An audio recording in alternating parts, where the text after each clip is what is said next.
Hi guys, welcome back to my channel. నేను మీ రేణు. మా హస్బెండ్కి ఈరోజు డిన్నర్లోకి రాగి రోటీలు చేశానండి. రాగి రోటీలు మనం టైం ఇచ్చినా కూడా స్మూత్గా ఉండాలి.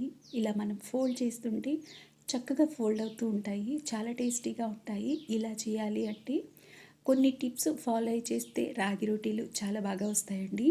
రాగి రోటీల్లోకి ఎగ్ కీమా ఫ్రై చేశాను. కొన్ని ఆనియన్స్, కొంచెం క్యారెట్.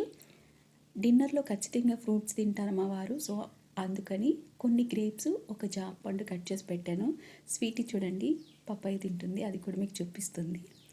ఇలా అనమాట మా సింపుల్ డిన్నర్ అయితే ఇలా ఉంటుంది. దీంతోపాటు బటర్ మిల్క్ కానీ మిల్క్ కానీ ఏదో ఒకటి తీసుకుంటారు. ఎక్కువగా బటర్ మిల్కే తీసుకుంటారు. ఈ వీడియో మీ అందరికీ నచ్చింది అనుకుంటున్నాను. ప్లీజ్ నచ్చితే నా ఛానల్ని సబ్స్క్రైబ్ చేసుకుని నన్ను సపోర్ట్ చేయండి. పక్కనున్న బెల్ ఐకాన్ని క్లిక్ చేస్తేనే నేను వీడియో పెట్టిన నోటిఫికేషన్ వస్తుంది.